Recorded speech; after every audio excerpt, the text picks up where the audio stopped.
কে সেরা, Lionel Messi নাকি Cristiano Ronaldo? Football ইতিহাসে এমন কিছু বিতর্ক আছে যেগুলো সময়ের সঙ্গে দুর্বল না হয়ে বরং আরও তীব্র হয়ে ওঠে। লিওনেল মেসি বনাম ক্রিস্টিয়ানো রোনালদো তেমনই একটি বিতর্ক, যেটি কেবল গোল, ট্রফি বা রেকর্ডের তুলনায় সীমাবদ্ধ নয়। এই প্রশ্নটি মূলত ফুটবল কিভাবে মূল্যায়ন করা উচিত সে বিষয়ে দুটি ভিন্ন দৃষ্টিভঙ্গির প্রতিফলন। যেখানে পরিসংখ্যান গুরুত্বপূর্ণ হলেও তা একমাত্র সিদ্ধান্তমূলক উপাদান নয়। লিওনেল মেসি এমন একজন খেলোয়াড় যার প্রভাব ম্যাচে সংখ্যার বাইরেও অনুভূত হয়, যদিও এই সংখ্যাগুলো নিজেরাই ইতিহাস। তিনি জিতে রেখেছেন 8টি ব্যালন ডিওর এবং ক্লাব ও জাতীয় দল মিলিয়ে বর্তমানে প্রায় 47টি ট্রফি। এছাড়াও মেসি বিশ্বকাপ এবং 2টি কোপা আমেরিকা জেতার মাধ্যমে আন্তর্জাতিক ফুটবলেও নিজের নাম নিশ্চিত করেছেন। তবে মেসির আলাদা করে চিহ্নিত হওয়ার কারণ শুধু পুরস্কার নয়, তিনি খেলার গতি নিয়ন্ত্রণ করেন, জায়গা তৈরি করেন এবং সিদ্ধান্তের মাধ্যমে প্রতিপক্ষের কাঠামো ভেঙে দেন। তার ড্রিবলিং কেবল ব্যক্তিগত দক্ষতা নয়, এটি একটি কৌশল যার মাধ্যমে পুরো রক্ষণ ভাগ টেনে এনে ফাঁকা জায়গা সৃষ্টি করা হয়।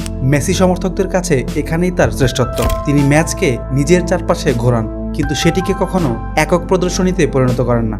মেসিপন্থীদের যুক্তি হলো, ফুটবলের সর্বোচ্চ মান তখনই প্রকাশ পায় যখন একজন খেলোয়াড় শুধু নিজের জন্য নয়, পুরো দলকে আরও কার্যকর করে তোলে।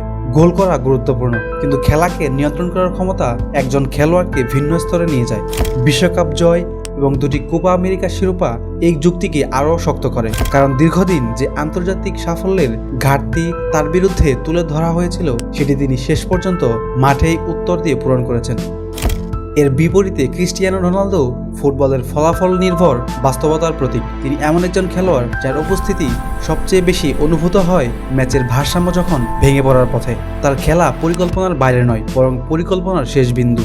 যখন একটি সিদ্ধান্তই ম্যাচের ফলাফল নির্ধারণ করে দেয়, ঠিক তখনই তিনি নিজেকে সামনে আনেন। রোনালদোর সমর্থকদের মতে ফুটবল শেষ পর্যন্ত জয়ের খেলা। চাপের মধ্যে নিজেকে প্রমাণ করার ক্ষমতা এবং বিভিন্ন লিগ, ভিন্ন সিস্টেম ও ভিন্ন কালচারে ধারাবাহিকভাবে সফল হওয়ায় প্রকৃত শ্রেষ্ঠত্বের মানদণ্ড। ইংল্যান্ড, স্পেন ও ইতালিতে শীর্ষ পর্যায়ে পারফর্ম করা রোনালদোর অভিযোজন ক্ষমতাকে তারা তার সবচেয়ে বড় শক্তি হিসেবে মনে করে থাকেন। এই দুই পক্ষের বিতর্ক মূলত এখানেই কেন্দ্রীভূত। এক পক্ষ ফুটবলকে একটি ধারাবাহিক প্রক্রিয়া হিসেবে দেখে, যেখানে নিয়ন্ত্রণ, গঠন এবং সামগ্রিক প্রভাব গুরুত্বপূর্ণ।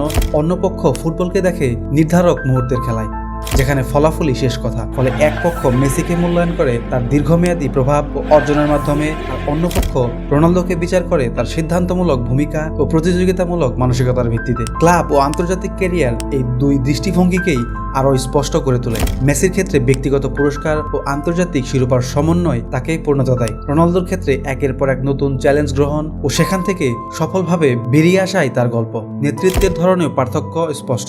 মেসি নেতৃত্ব দেন সিদ্ধান্ত ও অবস্থান দিয়ে, কিন্তু রোনালদো নেতৃত্ব দেন উপস্থিতি ও দাবি দিয়ে। সবশেষ বাস্তবতা হলো, এই প্রশ্নের একক কোনো উত্তর নেই, কারণ লিওনেল মেসি ও রোনালদো একই সমস্যার দুটি ভিন্ন সমাধান।